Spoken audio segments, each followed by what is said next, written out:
Here we are. Mike, when I saw your shirt, it kind of looks like you're wearing a Cavs jersey over a black T-shirt. I also thought you were wearing an old jersey. Yeah. Interesting. No, this is Oh, navy. now it doesn't look like it. But when you're leaning forward, the red and yellow looks like. And the slants and the Yeah. lines. Yeah. Sure, yeah. I always wear jerseys to work. That's the vibe. Big jersey guy. That's my vibe. Yeah. Everybody's going to have a little routine, and mine is wearing jerseys to the writer's room. And everybody loves it. Yeah. I am interviewing John Middleton tomorrow. Okay. Do you have anything you would like me to tell him aside from Ranger. signing Ranger? Ranger. Yeah. Right, I know. Yeah. Ranger. Yeah. Ranger Suarez. Ranger. Specifically, Ranger Suarez is who I'm specifically thinking about. Obviously, everyone's going to talk about Kyle, and he should sign Kyle and should give Kyle a bunch of money. But Ranger Suarez should be signed here long term. Yep. He pitched the most innings of his career, had set career highs on a bunch of things. He's the fucking man. John, play this for him. John, you listening? Aren't you a little concerned with all that velo down, buddy? No. No. Because sometimes you just have it. Some guys just have it. He is. That'd be being like, and maybe you feel this way. Oh, Luka's too slow. He's slow on purpose. He's slow intentionally. He uses his speed. Ranger, same thing. He's got like 15 pitches. Yeah. Mixes it up. Can fucking put it on a tee wherever you want it. Guy's the man. Sign Ranger.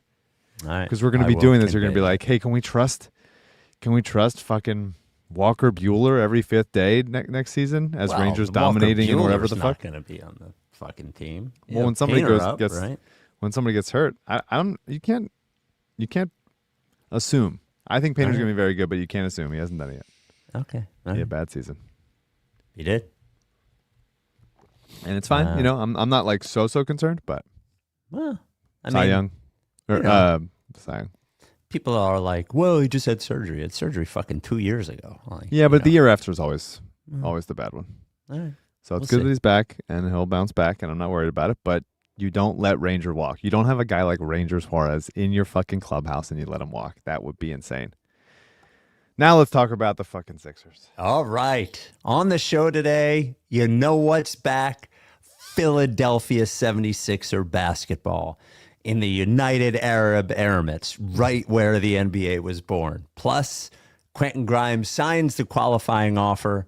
Here we are. The season has begun. The rights to Ricky Sanchez podcast is presented by DraftKings Sportsbook. Sign up for DraftKings Sportsbook by using promo code RTRS. Brought to you by Briggs Auction, the official auction of the process of BriggsAuction.com. Anthony Degli Obizzi, the official financial planner of the Ricky. Text the word Ricky to 484-471-4873. Barker Therapeutic Dog Beds. Get yours at barkerbeds.com/Ricky. And Surfside Iced Tea and Vodka, the official canned cocktail of the Ricky. We are raising money for Bark in the Park for 9 more days. We're at $15,224. Thank you so much for your donations. The event, October 11th at Rose Tree Park for the Providence Animal Center. Let's save some homeless dogs and cats. The goal is to get to $20,000.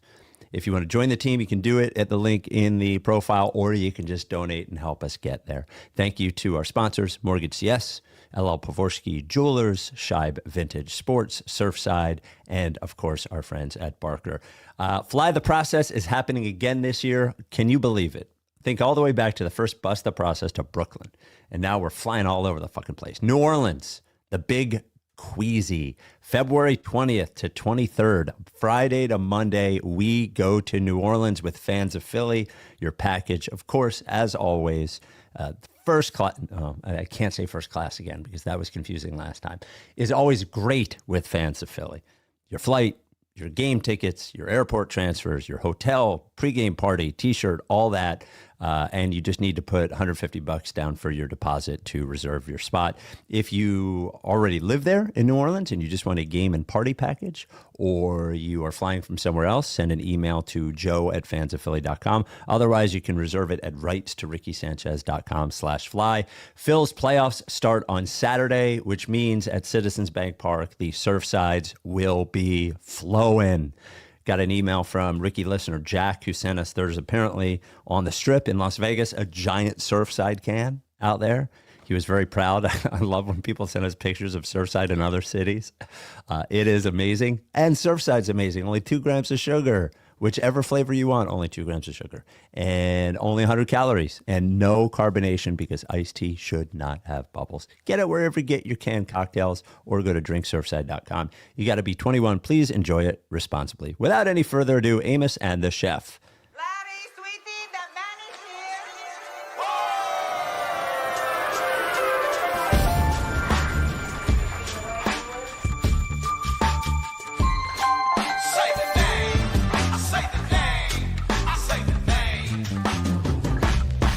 We were right, y'all.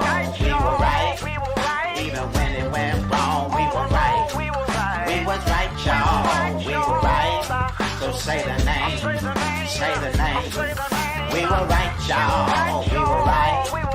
Even when it went wrong, we were right. We were right, y'all. We were right.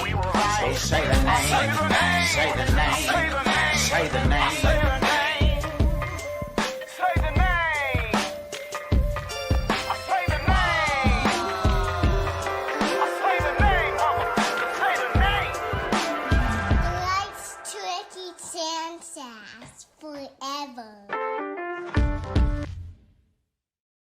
Welcome to the Rights to Ricky Sanchez podcast. I'm Spike Gaskin, along with a guy who, when he's not wearing a basketball jersey to work, he wears his hockey sweaters. That is Mike Levin.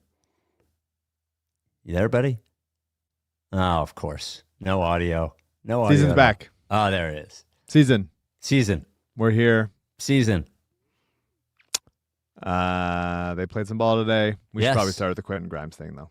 Really? I'm thinking we're always starting with these fucking bad things with the Quentin Grimes, and everybody's going to be mad, and we're going to talk for 38 minutes about Quentin Grimes. You sure you don't want to start with the basketball and then get Quentin Grimes? Go for it. I think we should start with the basketball. That is my... CJ, what do you think? Put in a vote. Basketball or Quentin Grimes? Basketball. There we go. We had basketball today. Sixers play the Knicks. They shoot, 1 of 752 from 3, but it was good to see Sixers basketball today from Abu Dhabi with Fat Joe in the crowd, with Steve Harvey in the crowd.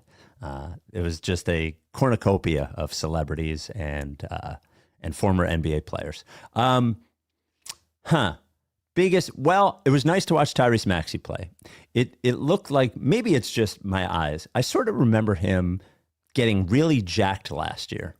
And it felt like he was like a little more slender, but I thought he looked really, really, really good from like a point guard perspective. He scored real well, but I don't know. I like the first time watching him again, he looked a little field general or court generally to me. I liked watching Maxey today. I thought he played real well. Max looked good. Hit a few of those like patented Maxey floaters. A couple over Mitch Robinson, which is always crazy how he manages to from different angles for them to go in, especially over big centers rotating over. They're kind of like flat floaters too. That's how it's always been. It's always been like bullet right in there. Yeah. I think he did a good amount of getting off the ball. I thought that they were playing off him.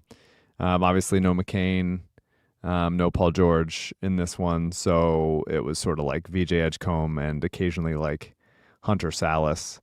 But it did seem like they were working to get him coming off the ball sometimes, which I like. I think he's going to carry such a scoring load this season. You don't want him to have to create everything from a standstill as well. I like getting him on the move.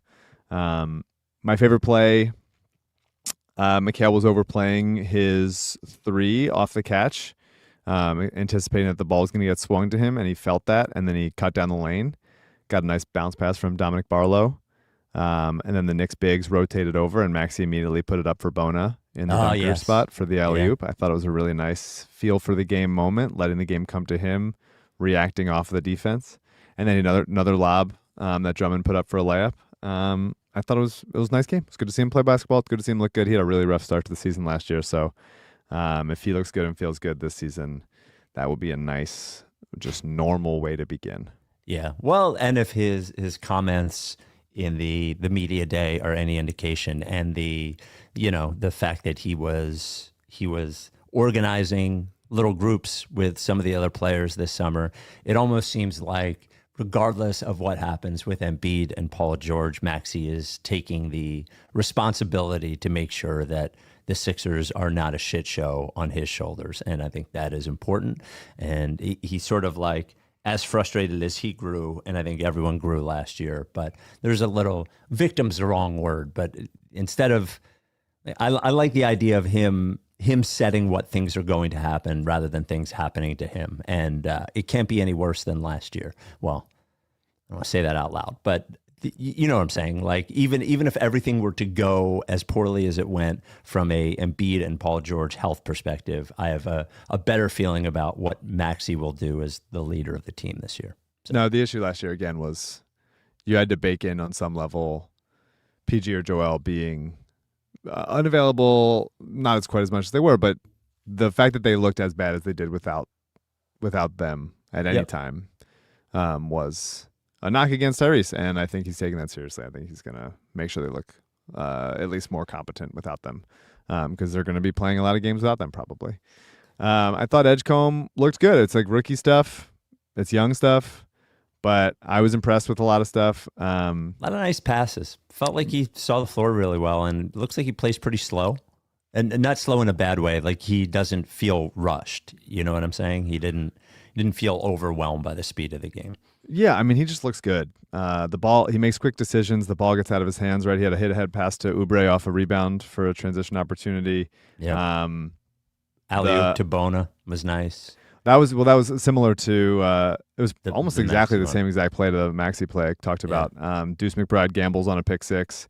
VJ immediately back cuts behind him. He gets the pass, no dribble. He knows he's going to draw the help, and he finds Janai in the dunker spot. And it's just like that's good basketball. It's knowing, that's anticipating, that's reacting. That's good stuff. He's going to have to work on his finishing. You know, he doesn't. I think he's a completely competent ball handler. He has a lot of burst with the ball in his hands. He's comfortable doing it. But it's when he gets to the rim and there's somebody else there that he doesn't really. He goes up and he trusts his athleticism so much. This was like his scouting report coming into the draft as well. It's like he just rises up and anticipates that like something good's going to happen, and he doesn't always have a plan. He jumps from too far away. I think he does a great job getting downhill, but I would like him to stay balanced. One time he drew a foul on, he got to the line, shot 5 free throws. That was cool. Him trying to obliterate Mitchell Robinson was also pretty cool. That was, I mean, he was going to make Mitch see God, which I really loved. His head was like at the top of the backboard. Unbelievable. And he doesn't need much runway to like rise up. He can explode like with half a step really, and bounce out of that, which was really nice. Another nice play where he gets downhill, anticipates some help, and then rises up and finds Oubre in the corner for a three, which was really nice. The shot looked okay. The first shot he took from deep was very slow and with a very extreme dip, which I was like, that's interesting. But he had a nice no dribble jab step 3 over Shamet, where he just sort of like, I have space to get this off. And sometimes when you jab it off the, without taking a dribble or anything, and like having the ball in your hand set and you jab step and then rise up into it, you sort of make your own rhythm a little bit. And he seemed to be comfortable with that. Nice arc on his shot. And yeah, I like him doing stuff off on the move, man. Like it's like a car that's not fully stopping at a stop sign, where you just sort of roll into it and then just like explode out of it. He can burst so much when that ball gets swung to him. He had a floater with nice touch going right down the lane on a play like that. I would love to see him get on the move as much as possible, get him out in transition. And yeah, I mean, he just impacted the game in nice ways. In 31 minutes, he finished with a +1. Doesn't matter. It's preseason. They lost by 15, but it's just kind of like, that's nice. Like he played competent, good preseason basketball. Obviously, nobody's threes went in. They shot 3 of 35 from 3.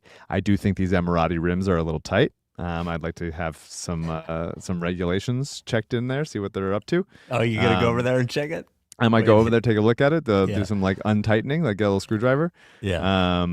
I this was a good in the limited amount of time we've seen Edgecombe play basketball. Like, it's been good so far. Yeah, he is pretty much better at everything than I thought he would be. But when I'm watching him, I sort of get the feeling that he's going to shoot 38% this year. Like, whether it's the finishing thing that you're talking about or the fact that the shot maybe will be there at some point and doesn't look broken or anything, but isn't going to go in all that often. First of all, the fact that they didn't have McCain and didn't have Grimes from a shooting perspective was pretty noticeable. Not just because they shot 3 of 35, but because there's nobody really on the court except for Maxey and Justin Edwards didn't shoot well either, who can shoot. But he's like, I feel like the overreacting people are going to overreact to his shooting percentage, which I feel like is going to be low. That's just when I'm watching him. That's the vibe I get. The guy's going to shoot 39 or 40%. That is my prediction there. You're saying from the field, not from the field. Yeah, not from three. From the field, he'll shoot 32% from three and 39 or 40% from the field. That is my guess. Maybe. I could see. I wouldn't necessarily be surprised by it. I think like that. To me, that's in a world where, he shot 43.5% from the field at Baylor. He played better as conference play went on. He went up to 45.5 over the last half of the season. I think he's got nice touch. The free throws look good. He hit all 5 of them. It really, to me, depends on what kind of team he's playing on. Is he playing on a team that is competing? That he is playing as a role player to Joel and PG and McCain and Maxey, or is he like, hey, everybody's hurt, go try stuff? And I could see him being there. There's not I wouldn't set like a field goal percentage without context as to what is a success versus what is a failure. Well, but even if the team's good, I think you could see a bunch of 2 for 7 or 3 for 8 nights. Sure. Something like that. And this isn't, by the way, this isn't like being negative or anything, just trying to be realistic when you're watching him that is, I think, one thing that he'll struggle with. Is actually seeing the ball go in all that much, but otherwise, he handles the ball a little bit better than I thought he would. I mentioned the passing; he has a good feel for the game. He's a good passer, it seems like, So, and he was, the other thing, they came out. I really liked how they came out defensively. Now they didn't end up playing well defensively, but it felt very nursey at the beginning to pick the Knicks up. 3/4 court the entire time, and it seemed to work a little bit in the beginning. Oubre was kind of on fire that way. It was nice to see them compete, by the way, defensively in the game overall. Yeah, I mean, I love watching Kelly play on ball defense. I think he's a really good defender. He's long, he's strong, he's physical, he gets into you, and I love he attacks the glass, he attacks the basket. He doesn't, handle is what it is, not advanced, but he's Kelly. He blocked the shit out of Yabusele a couple times. I was good to see Kelly. I'm glad he hit a 3. Also, one of 3 threes that the Sixers hit on the night. VJ hit one, and Kennedy Chandler hit the other. So not a great situation there. And yeah, Bona was active, doing bonus stuff. Catching lobs, fouling the shit out of him. 2 fouls in 2 minutes, I think, to start. So. He's really just got to beat his man down the court. He's got a rim run better than anybody else rim runs because he's an undersized as a center. He doesn't have much real touch anywhere else. You don't trust him to do anything that isn't like one dribble towards the basket and dunk. He's just got to be like the quintessential rim runner end to end, and then he'll play from there. Andre was in the game for a couple minutes. Didn't really make much of an impression. We'll see. People are saying that he looks better than he did last year. Hard to look worse. Yeah. We want to talk about Janai Broom, or you want to go to a commercial? Well, I can't see CJ on the when I'm at work. So we don't call them commercials. We talk about our partners. Come on. Briggs Auction. You serious? This is good information. You're listening to the pod. You want to know where you can look. Online auctions are fun as shit. Online bidding is fun as shit. We love it. And the great thing about Briggs is it is an endless supply of stuff that you didn't know you need until you saw it. Every week there's another sale, sometimes 2 in 1 week. It's unbelievable. The one going on this week actually ends on Friday. You go to briggsauction.com, you download the app in the App Store or Google Play. The CJ's Briggs Auction item of the week. What do you got there, Siege? Another thing you don't need is to be using the lights in your ceiling because they don't look good on anyone. You need some floor lamps. Yep. Potentially a pair of R.C. Murray copper ships lanterns. Wow. Yo, those Those are from a wild. vessel. Yeah. They look like they can mount on the corner of a wall potentially. So really spruce up your living room, your bedroom, and office perchance. Those are crazy. And Those are cool, man. You shine them up a little bit. They're going for 200 beans right now, too. So you know they're worth something if people are in a bidding war for these. Yep. They have the patent pending logo on here. These were made many years ago, so I wonder if that's still pending. But Yeah, probably not. Pretty neat. I think they've probably got the patent by now. Wow, that's unbelievable. Stuff like that, art, collectibles, furniture, clothing, jewelry, all that kind of stuff. Briggs Auction. I'm telling you, you just got to check in once a week. Then you get the fever. You win a lot. Oh my God, feels so good. Open pickup on Saturdays.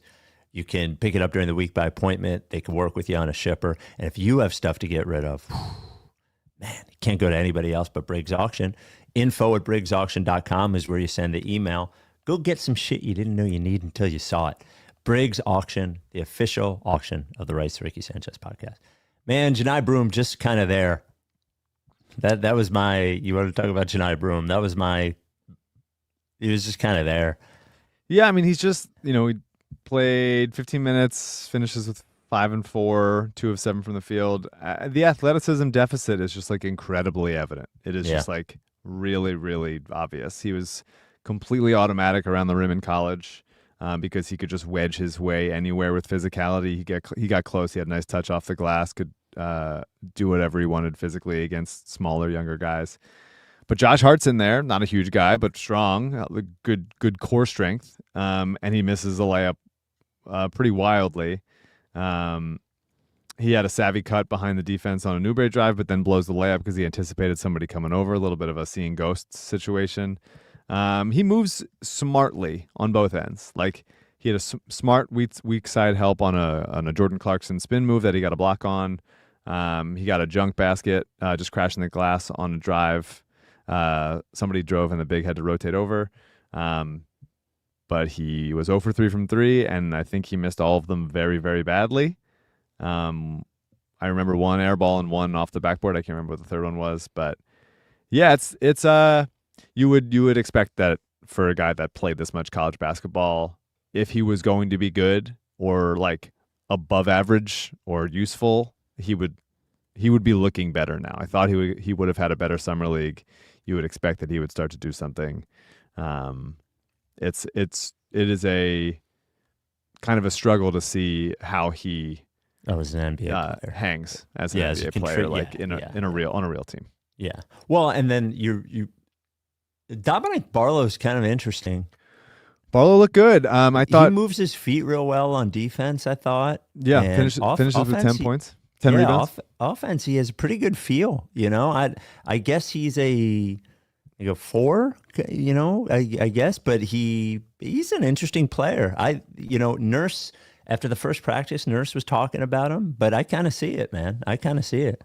Yeah, so Barlow gets the start. He played the most minutes on the team, played 30. I thought he passed well, had a couple nice backdoor passes for backdoor cuts.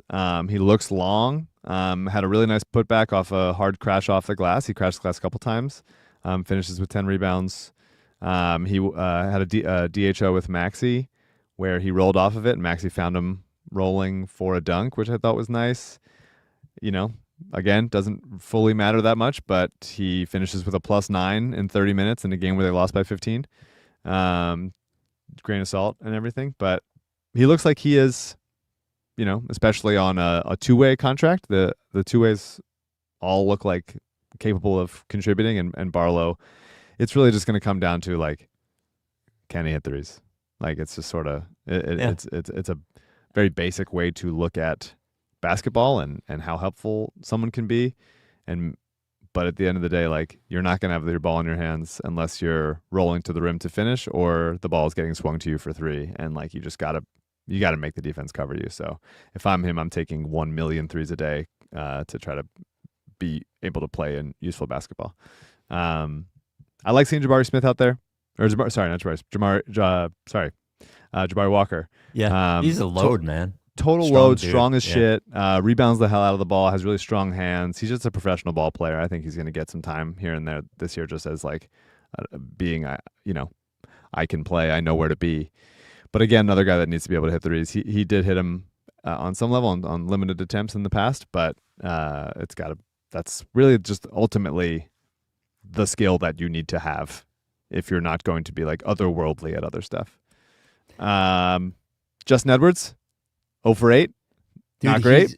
I wrote down Justin Edwards. The only situation Justin Edwards will look good in is a real normal NBA game. That might be true. He looked fucking terrible in summer league. He looked terrible in this game. I can't. You watch him and you think to yourself, how is this the guy who last year we were saying, oh wow, we found a real rotation player, and he looks like he can't even play in summer league or the preseason. It's unbelievable. You can't even figure out what he does well in these games. You know what I'm saying? I thought his defense looked okay. I think he looks better. He looks slimmer.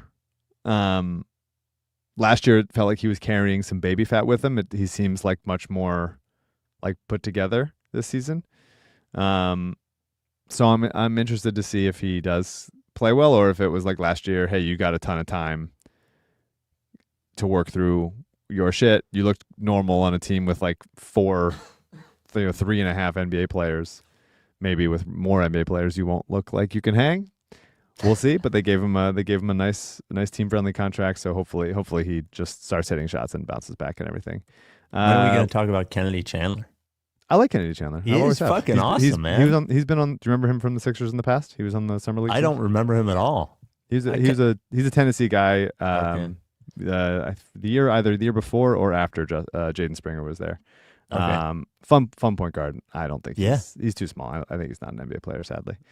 Hunter Salas I thought looked good. Speaking of two-way guys, had a couple pull-ups, which was nice. I thought he looked more comfortable than he did in summer league when he was, I think, nursing some sort of injury. I can't remember, but I thought he was moving well defensively. Looked like he belonged. So I'm interested to see if he can become like a, he's not this guy, but if like the athleticism he has and the ability to hit pull-ups, can you give me a little bit of Isaiah Joe like shooting type guy? Then that would become interesting to me. Isaiah Joe is a ridiculous shooter and deep for sure, but Salas is a really good mid-range shooter, and so you go like, okay, when you're not tasked with the responsibility of doing everything on your team like he was at Wake, could he extend his range and become more of a consistent shooter? That's the gamble you make on a small gamble for a two-way guy. And hey, Eric Gordon's back in mid-season form. By the way, not one single hustle statistic accrued in 13 minutes. Are you 0 ready? for 4 from the field. Are you No ready? rebounds, no steals, no blocks. Are you ready to concede that Eric Gordon will be in the rotation when the Sixers season starts? It's going. I have no control over that. What I have control over is not wanting him to be in the rotation, of thinking that he shouldn't be anywhere near the rotation, thinking that is like despicable that an NBA team with like any interest in making a playoff is going to consider giving this version of Eric Gordon any amount of time in a game that matters. I think that is disqualifying as far as contending goes. It's embarrassing. He shouldn't be there. He shouldn't be on the team. And then we can, I have a transition into Grimes if you want to get into that now. Well, but real quick, Joel, if you didn't watch it, Joel Embiid did make the trip, which was cool. He said hello to the crowd or whatever. The quick Joel thing, aside from not playing or whatever, it just seems so far based on what Nurse has said. We don't get to see much, but the vibe around it seems pretty good. It certainly seems better than it seemed last year at this time. So if you were going to get optimistic, I think they're, aside from the fact that they have not given us any word about anything at any point, the talk around Embiid seems much better than it did last year. So I think there's still small reason for optimism there. Don't get your hopes too high, but small reason for optimism there. And good news, Paul George was there, and Kyle Lowry was there as well in Abu Dhabi. I hope they're having a blast. Did they give a reason why Joel didn't play, like a specific one? No, he was just not active. Okay. Well, I mean, they haven't even in the practice that Nick talked, or one of the two practices here that in Philly that Nick talked, he said he did a lot, but he didn't do everything. So they haven't even conceded that he's played 5-on-5. Yeah. Which, so, but they didn't give like an injury or anything. It just said inactive. Yeah. So, yeah. Grimes? Transition into Grimes? Yeah. Yeah, I mean, Well, so okay. Yeah, he signs a qualifying offer.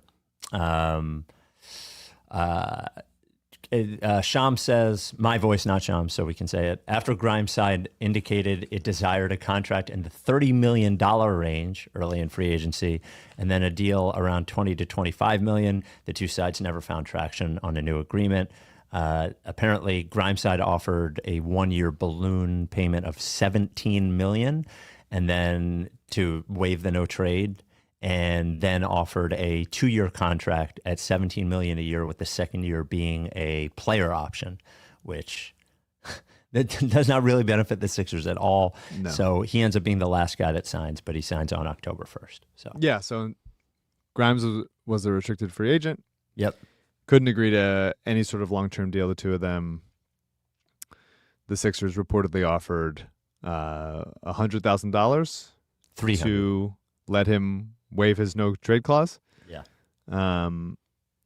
Grimes smartly declined that because there's plenty of write-ups, whether it's from Sixers Adam or there's a good write-up on Liberty Ballers. It's like what the specific cap ramifications for both the Sixers and Grimes of this deal are. It's not super fun to go through them on a podcast, so probably easier to digest them via reading it. At least it is for me.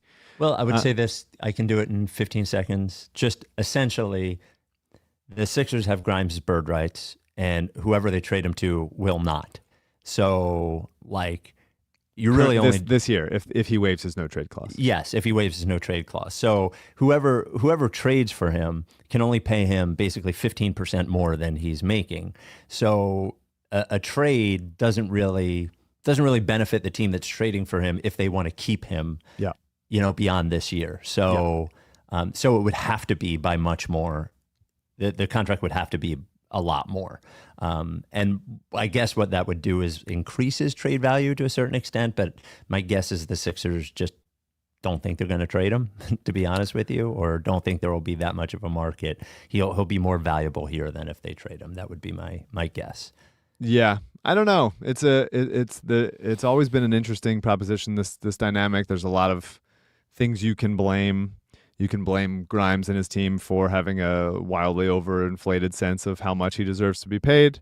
Nobody's giving him $30 million, but they came down a little bit. So how much more were they willing to come down? How much did the Sixers try over the course of the offseason to have those negotiations? If the Sixers deal of $439 was really about as far as they were willing to go, then of course that's an insulting offer to Grimes, and there's no reason why he would take that deal. He would have to just really, really want some security more than more money than he'll probably get next offseason. It sounded like that offer was you're so far away, I don't even want to give you an offer right now. And it seems like Grimes' agent sort of forced him to say that, okay, well then it's just a qualifying offer, 15% raise over 4 years. Yeah. And then they were insulted by that, which I don't blame them. The Sixers don't think that this is bad. They don't think that Grimes playing 1 year on the qualifying offer is bad. Now, giving Grimes 4 years, $120 million, bad. Yeah, I guess I'd rather do the 1 year on the qualifying offer than that, for sure. I like to think, perhaps naively, that there could have been a 4 years, $60 million deal somewhere in there for them to do. The Sixers like this. They're happy with him playing this year on a $8.7 million contract. They don't think that it's out of the realm of possibility that Grimes has a nice year and then they sign him in the offseason and everybody's happy. What I think and what people are talking about is a lot of this was a luxury tax issue. That my read is that ownership and everybody, but ownership, since they're the ones paying for it, was like extremely embarrassed by last year. And they wanted real, tangible, easy ways to prevent themselves from being so far into the hole as they were last year. And right now on a team that sucks. If Embiid is missing in action and not himself, or not the version of himself that can compete, and Paul George plays like he did, and blah blah blah, they want to be able to get out of it. And right now, because Grimes signed the qualifying offer, if you trade Kelly Oubre and a pick at the deadline for nothing, then you've ducked the tax. Congratulations. And so they wanted to hedge against that. If you give Grimes $15 million, $17 million, like he's asking, whatever, then obviously it'd be a lot harder to deduct the tax. And also, this to me, they are currently $1 million under the first apron and now $12 million under the second apron. So there you go. It's just, to me, they went all in last season. They went all the way in last season. And it fucking blew up in their faces. And they got Embiid signed to 1 million years. They got Paul George signed to a few more years. They just didn't want to commit more years to a team that they genuinely, this is telling me very clearly that they do not have much belief in this team actually being a contender, which is pretty reasonable. I'm not saying it's unreasonable. I'm just saying that's what they're telling us with this move. If they thought like, hey, last year sucked, but we're seeing a lot of good stuff from all these other players and we're going to figure it out and we're determined to win a championship against all odds. We still believe that we were right last season and that just like all the, we got extremely unfortunate, unlucky, whatever. Then they would sign Grimes to a contract that if Grimes' team was amenable for it. Yeah, for sure. Yeah. Which I think that they could have gotten there eventually if there was an actual serious attempt. And then the Sixers, I think the Sixers wanted this outcome. I genuinely think that the Sixers wanted him to sign the qualifying offer and play this year on the qualifying offer. It gives them the most financial flexibility, but it doesn't give them really any team building flexibility in a positive direction. Because they can't trade him. They're not going to trade him. Grimes is not going to accept the trade. And a team was not going to offer anything of real value this season because there's very limited value. The bird rates don't travel with him. Yeah. So why would they trade him? Trade anything of value for him. So you're if things go bad for the Sixers this year, what move do they have to pivot out of it at the deadline? Really nothing. I mean, you see if you can trade Oubre for something of value. It seems like you probably can't because the teams will know that the Sixers are going to be trying to duck the tax. You pivot to a Maxey conversation, which I don't know if they're going to want to do at the deadline. Maybe that's an offseason thing. So this is the team. They don't have much to trade. Nobody's trading anything of value for PG or Embiid right now. This is the team, and I think it just heightens the mistakes that were made last year by giving Drummond, Gordon, and Lowry player options. And now we're like sort of stuck with them on this team. They got very, very lucky in coming away with Edgecombe, a couple diamonds in the rough, but like you get Yabusele from France. He plays great. He becomes beloved, and then you let him walk because you say you got to keep the money to sign Grimes, and then you don't sign Grimes. And it's just like maybe they're just like, hey, we're so fucked. This is just them saying like we're so fucked. We can't commit any money to anything anymore. Well, Mike, they have hundreds of millions of dollars committed to two guys that we don't even know if we're going to play this year. Totally, that's it. That's them telling us that we think that we're fucked.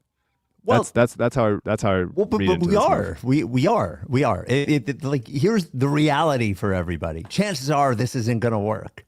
So throwing good money after bad is not the best plan in the world. And I know everybody wants like the young guy under the good contract or whatever. But even if the guy, like, let's say the Sixers started at $10 million a year and Grimes started at $30 million a year. Okay. So they go all the way down to, and if the agent's saying 20 to 25, it means he wants a 4-year deal starting at 20 and ending at 25. So in what world is this contract getting to a reasonable place? And in what world is Quentin Grimes the missing piece to make that happen, and like that is worth overpaying for? Nowhere. Well, I wouldn't want to overpay him. I wouldn't want to give him 4 years, $100 million. I'm not saying that. I guess I would. He's not even worth 4 years, $80 million. He's never like he was barely in the rotation sometimes last year for the Mavericks. They signed Caleb Martin to that deal. I really, really liked that deal when it happened.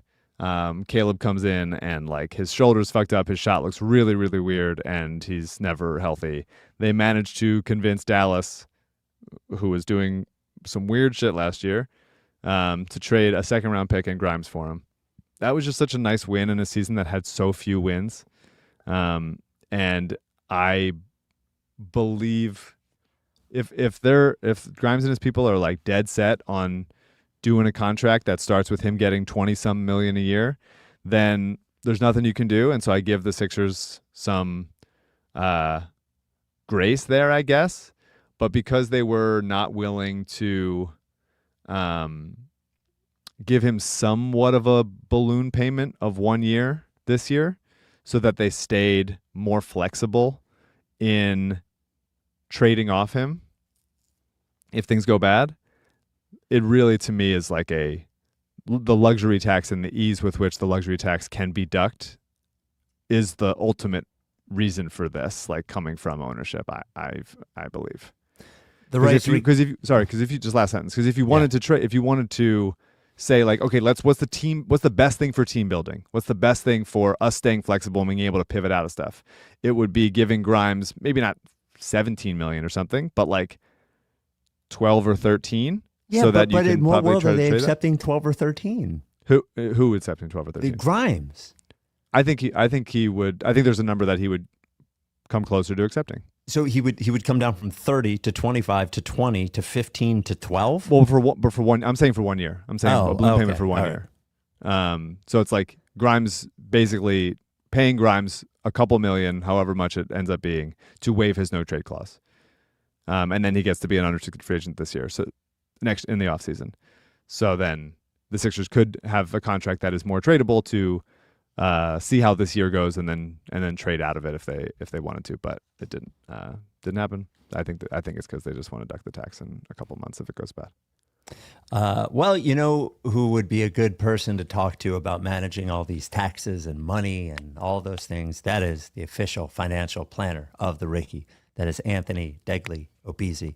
What you should do is, if you don't have somebody helping you out, planning for your future, retirement, savings, all those sorts of things. I know it sounds grown up, but you're going to have to do it at some point. I want you to text the word Ricky to 484-471-4873.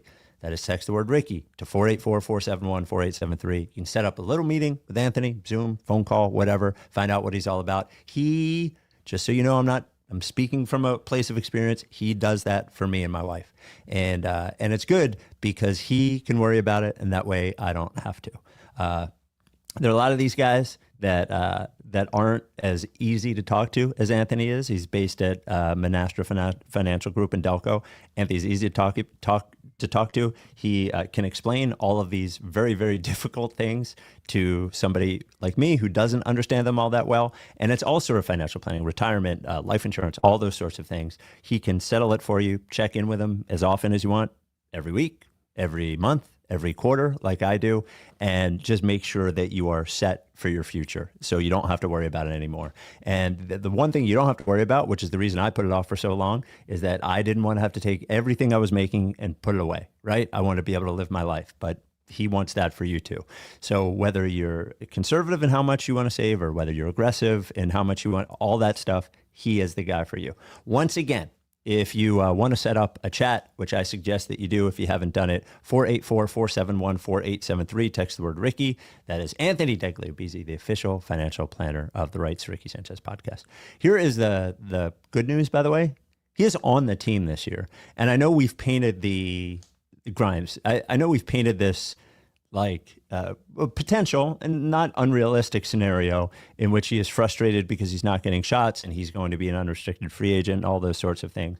But they're all, I think we should also be able to give him the like grace and credit to think that, okay, maybe he just wants to play well to become when he's an unrestricted free agent. And maybe just getting up shots on a bad team isn't the best path to earning that sort of contract. There's no shortage of 3-and-D guardy type players that get nice contracts. Like, he could play well this year. He could be a good Sixer this year. I'm not writing off the possibility that Quentin Grimes is going to have a productive year for the Sixers and help them win basketball games. So I don't dispute that. But now that he is going to be an unrestricted free agent at the end of the season, and I personally believe everybody's got a different opinion, and I can't find an example of a player that went into restricted free agency, signs the qualifying offer, plays great, and then signs with that same team as an unrestricted free agent. So if he plays great, then he leaves for nothing in the offseason. If he plays bad or barely plays because or if he plays, I had it in my head and I lost it. If he plays great and the Sixers are great, yes, then they've lost an asset for nothing. Sure, yes. And so it's like, but this happens, right? I mean, there are players that are productive players on good teams that end up leaving. Like Bruce Brown left Denver. I just don't. There's just limited opportunities to. The Sixers are saying, "Hey, we'll sign somebody else.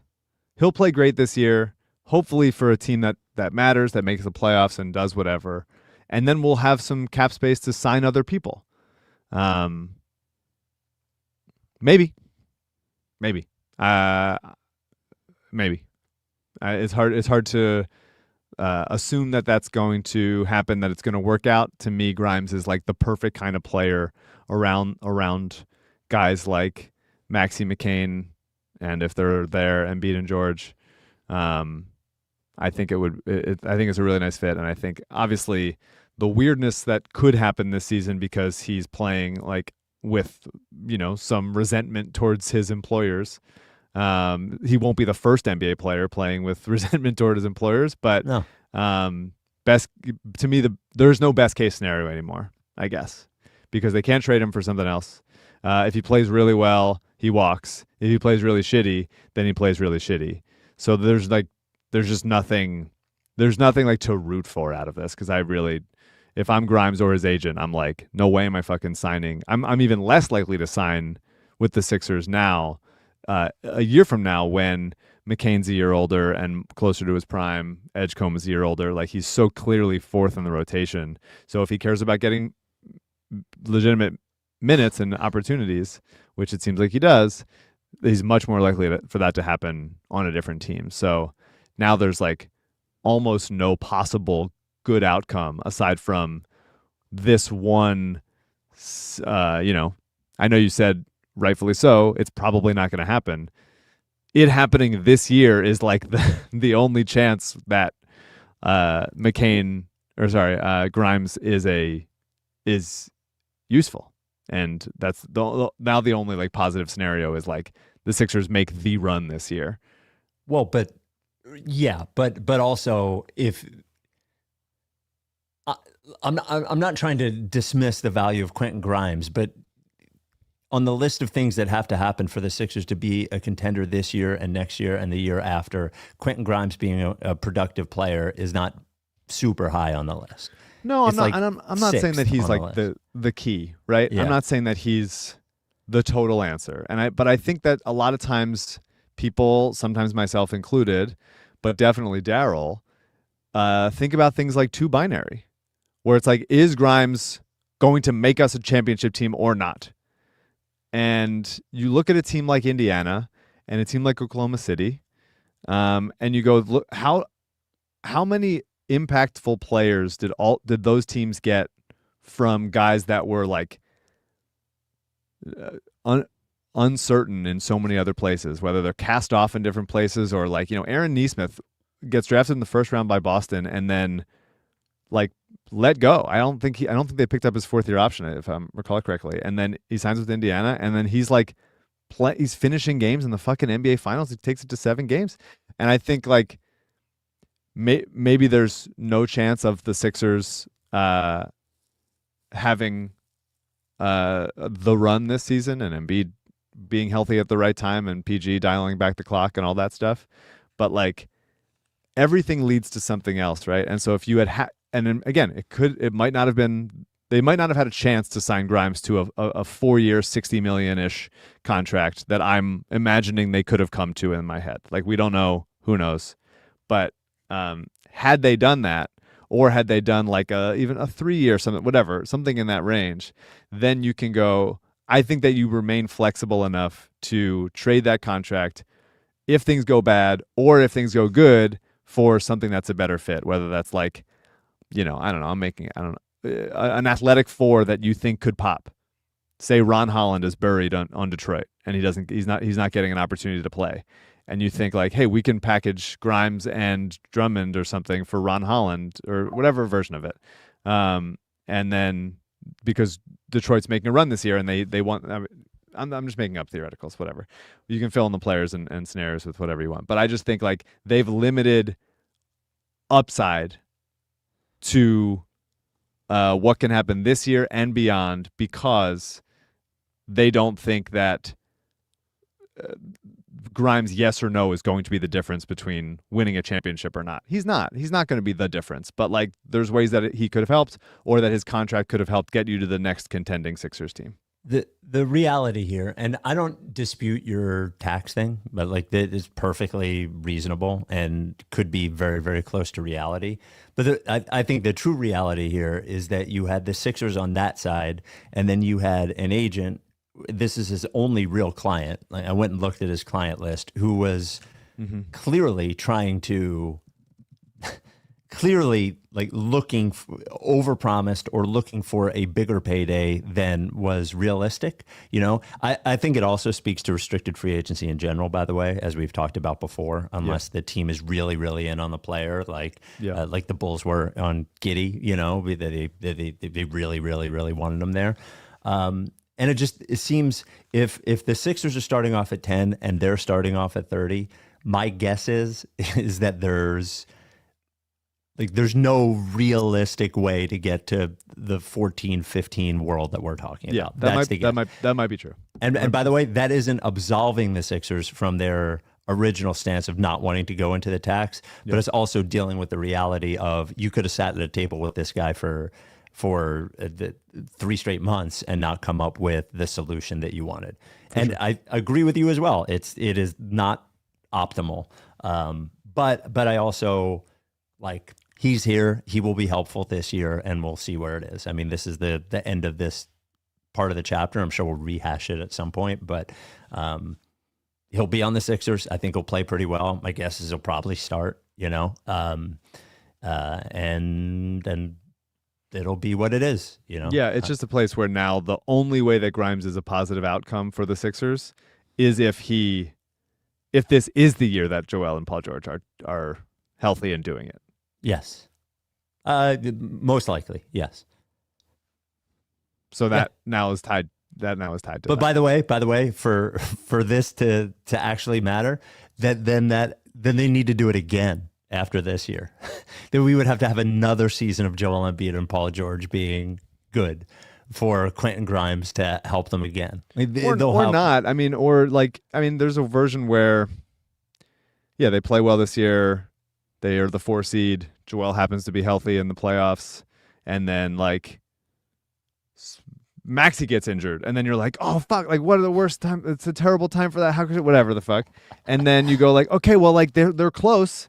They're close. They should just, recoup. And then they've just let Grimes walk for nothing. And now they can't do anything about it. And so, I don't know. Nobody knows anything. There are two arguments, or two different camps are making different arguments to anybody that'll listen about why they weren't the ones that were wrong. But the fact of the matter is, like, Sixers fans lose here, I think, because there's now very little chance of a positive outcome for Grimes, when Grimes and Yabusele were like the only useful things from last year that come from it. And so I think the Sixers owners are protecting themselves from having to pay the luxury tax, which, if that's something that they care about, which it is, understandable every after team cares winning. about this, by the way. Sure, understandable after yeah. winning like 6 games last year. Yeah.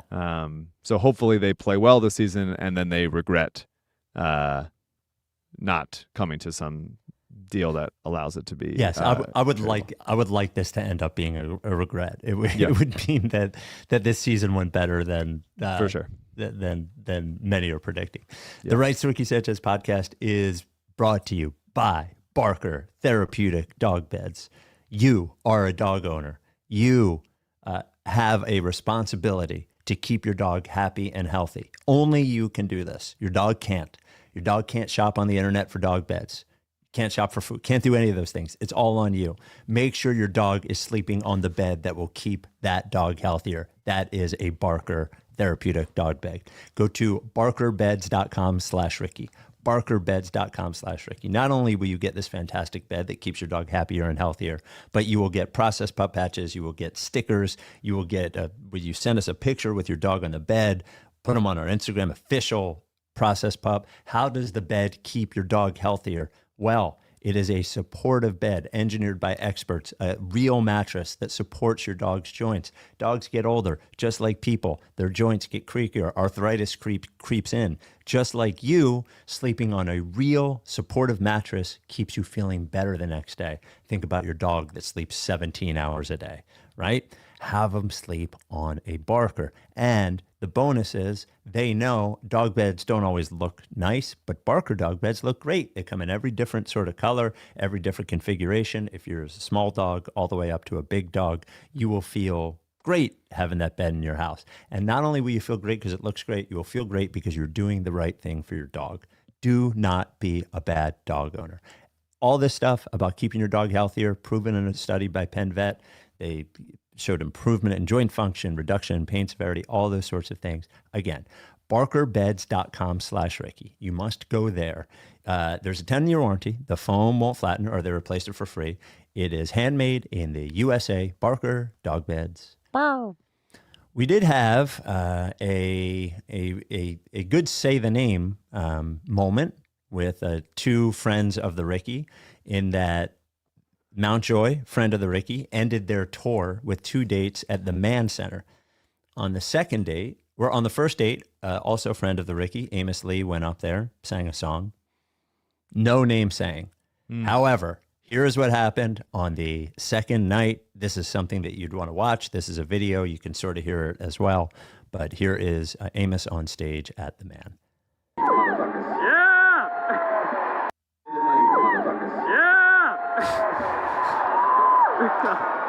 The name is Rights to Ricky Sanchez. There it is. So Amos walks out with a Say the Was he Name getting Ricky booed? shirt.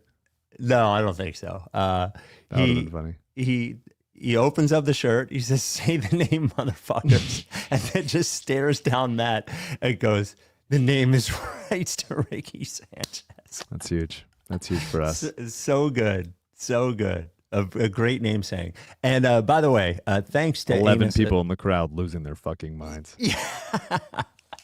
not knowing what's going on. Yes, the other people being like, what are we supposed to... The fuck? And What are I'm we actually like, those guys are friends, Matt and Amos, because the Ricky. They ended up meeting at the LA Fly the Process. I think That's when they met? Yes, I'm pretty sure that was the first time they hung out. That's wild. Yeah. So I don't know. I like that we are the connective tissue there. And speaking of Amos, who is not only a friend of the Ricky, but a very, very good friend. We mentioned a couple times on the pod, Ricky listener Helen, who had the aneurysm last summer of 24, 32-year-old math teacher, has been through a few surgeries, a few different sicknesses as she has tried to recover over the last year. As can understand, hear words, isn't great speaking back yet, has lost the use of her right leg and her right arm mostly, but she is battling back and she's got a great attitude and she's going home. And her husband, Steve, wanted to be able to pay for home therapy for her. So we put the fundraiser, and we'll do that again in the pod. Amos sent me a text, and he was like, do you want to find out if she would think it was cool? Oh, there's the QR code if you want to donate as well. They need about 65 grand for home therapy for a year, and they're up to about 26. So thank you. It was 11 when we started a week ago. Amazing. Amos is like, do you think she would like if I went over and played her a few songs? And I asked Steve, and connected with Allie, who is the music director at McGee Rehab. And Amos went over there and played a few songs for Helen and Steve, a few of the people over there. There's Amos and Helen and Steve. And I think brightened the spirits over there. Here he is.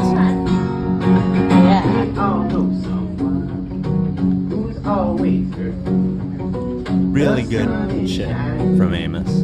And then he started raising some money as well as on his Instagram. So thanks to Ali at Moss McGee Rehab and Amos, of course, for doing that good stuff for Helen. So Really if you nice. can Good if you stuff, spare any guys. money, it'd be great. Absolutely. Yeah. Really good stuff. So actually, hold on. I just want to make sure I get this right. Okay, so there's a new book, Yaron Weitzman, who wrote the book about the process that has a chapter dedicated to the Ricky. He has a book that you can pre-order now called A Hollywood Ending. It is about the LeBron era Lakers. What year did his book come out? The Sixers book? Yeah. Tanking to the top. 2020. Yeah, I was going to say. Imagine all the things that have happened since 2020. Since then. Yeah, he should write a sequel. Published in March 2020. I'm sure everybody's writing a sequel. March 2020, good timing. Good well, I timing. guess people were home to read books at that point. right. And, I'll go back. I've said this before. I thought Yaron, when he was interviewing us and asking questions, I found it terribly annoying. He kept asking me the same questions and he kept asking me about my dad. And I was not looking forward to the book coming out. And it came out. He did a great job. I thought he did a great job. And we had a full chapter, which was great as well. But he shared this story, which I believe is in the book. I just got my copy of the book, which I have to read. We have to have him on to talk about it. But he shared this story that involves Daryl Morey, Sam Hinkie, and LeBron James. So here's the story from Yaron. Is this the funniest free agency pitch in recent NBA history? So let's go back to the summer of 2014. LeBron James is a free agent and the Houston Rockets have lots of cap space. Now, Daryl Morey, who was running the Rockets at the time, knew that his team did not have a great chance of signing LeBron. So in the lead up to free agency, he reached out to Clutch Sports, LeBron's agency, about setting up a meeting to pitch their biggest star. So Morey figured he would hear from Clutch after free agency started. He ends up taking a flight to Philadelphia, where Kyle Lowry lives. He was also a free agent, and Lowry was Morey's #1 target. Morey decided to stay at the house of his good friend, former Sixers GM Sam Hinkie, who worked for Morey for many years in Philadelphia. That night, Morey is in Hinkie's house, waiting for midnight to strike so that he can go to Lowry's doorstep, when he gets a call from his head coach, Kevin McHale. I forgot to tell you, McHale tells Morey, we have our meeting time with LeBron. It's 2:30 in the morning. It turned out that Morey hadn't heard from Clutch because the agency had already notified McHale, who was close with one of Clutch's negotiators, Mark Termini. So Morey is left scrambling. He has only a few hours to prepare a free agency pitch for LeBron. What does he do? He takes out a pen, takes out a pad, and in the living room of Hinkie's house, while eating cookies that Hinkie's wife had made, starts scribbling down notes to pitch Clutch. Watching all this, Hinkie is giggling on the side. He can't get enough. He thinks this is absolutely hilarious. When the time arrives, Morey and McHale hop on a conference call with Rich Paul and Mark Termini. They were told LeBron was on it, but they never heard him say a word. The belief is that he probably was not there. They obviously don't sign him. LeBron goes to Cleveland. I don't think the Rockets would have gotten him anyway. Morey, I don't think, believes that had McHale notified him about the time earlier, he would have been able to wow LeBron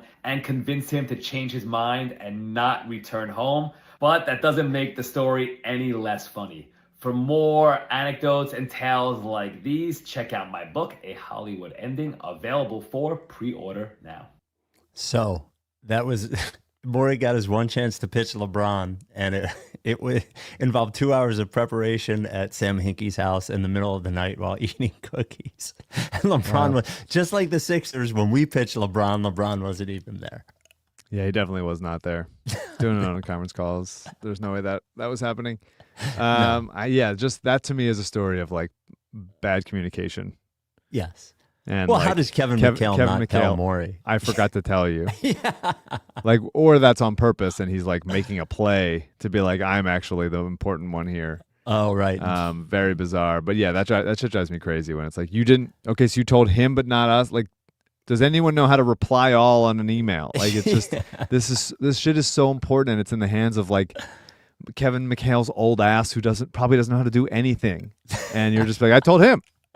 Well, Kevin McHale does seem like a guy who wouldn't know how to reply all. That's right. Yeah. Jack sent us an email, right? RickySanchez@gmail.com. We will end on this. He asked what scenario you would choose. Option A, you get 2 years of fully healthy Embiid for at least 65 games in the regular season and healthy throughout the postseason, but he retires after 2 full seasons. Option B, VJ Edgecombe hits his highest possible outcome as a Anthony Edwards, Jimmy Butler type two-way star and starts to hit his peak within the next 2 seasons. Which one would you choose? I mean, both of those sound really, really nice. Yeah. I would take either over the likely reality. Yeah. Over complaining about Quentin Grimes. Then complaining about Quentin Grimes. This would either A or B be better. I'm gonna go A because doing it with Joel would be the ultimate good positive feeling. Getting 65 games in a healthy postseason would be unbelievable. And then he retires. He comes right off the cap too. Odds are, if that happens, then they've at least gotten to a championship. If he's fully healthy throughout the postseason, like they probably win the East one of those years. Especially if this year is one of the years. Edgecombe, that doesn't preclude Edgecombe from being good, very good. No. But Oladipo, Anthony Edwards, Jimmy Butler, all players I like very much, especially those few years of Oladipo when he like really was very, very useful. But none of those players has won a championship. And I think Embiid at full health would be the kind of player that could. Though, and Anthony Edwards, Jimmy Butler, whatever, those 2 players aren't really very much the same. But with Maxey and McCain, look, I would love it. I would love it 100%. Yeah. But I'm just the amount of hours and emotions and feelings that I've put into Joel, and especially after all this, and everyone assuming that it's over. If you're giving me the option where he's fully healthy and himself for 2 years plus playoffs, like I'm taking that over pretty much anything in the world. And we want to wish a happy birthday. We got this email from Andrea to writes RickySanchez@gmail.com. Hi, Spike, Mike, and CJ. Can you wish my friend Emil a happy birthday on your next episode? His birthday now was October 1st. He's a longtime Ricky listener and had been talking my ear off for both years, talking my ear off about you both for years. I'm sorry. Telling me that I'd for sure be a Mike guy.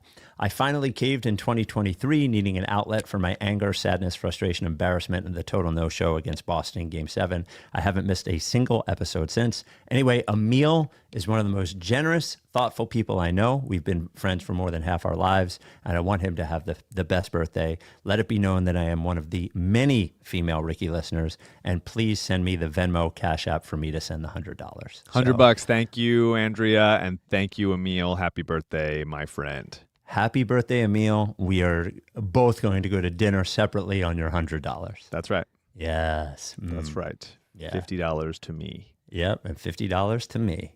All right. Well, there will be another Sixers game, and then the Sixers will hopefully come back from Abu Dhabi and then come back here, and then a couple other preseason games, and then the season starts October 22nd. I like that you're leaving open the idea that they don't come back from Abu Dhabi. Well, look, I mean, some bad stuff happens over there. Mm-hmm. I mean, I'm not saying it's likely that they don't come back. I want to allow for the possibility that it happens. So Hopefully they come back. yeah, hopefully they come back. And we will. we got Phillies Dodgers Oh, yes. starting on Saturday. And How are you am- feeling? I thought I meant to start with that, but how are you feeling, Phil's Dodgers? Well, I'm a house divided. Yes. Alyssa's a Dodgers fan. Yeah. And it feels like we've been building to a sort of. It's amazing that it hasn't happened yet. That the Phillies Yeah. and Dodgers haven't in this era of both teams being like pretty much tanks over the last like 5 years. Yeah. Face each other. So it was gonna happen eventually, and I'm worried, man. They're good. They're really good. That's an incredible. Shohei, Mookie, Freddie is just a crazy 1, 2, 3 like that. Well, and you know, is- Paez is going to hit fucking 2 home runs. And Yeah. Yeah. Yeah, get to the bullpen. Yes. I Those like are ve- seeing those are very Ohtani good. the first game because Ohtani won't pitch too deep. He'll pitch probably 5 or 6 innings. That way we get bullpen, almost guaranteed bullpen in the first game. Yeah. Kind of like that.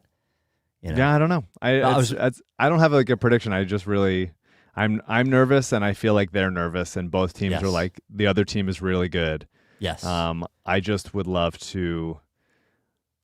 I have just residual fear of the Phillies pressing and swinging at strikes out of the zone and going down 1, 2, 3 in like 4 pitches. I just worry about it. you know that's how the game is starting on Saturday. Yeah.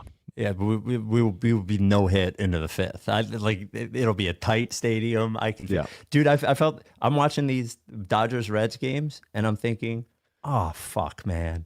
Yeah. Like, the But Dodgers but the scuffled bullpen- all year, and now they have this ridiculous rotation and the lineup, and it's like, oh my god. And But their bullpen is except for the is gettable. yeah.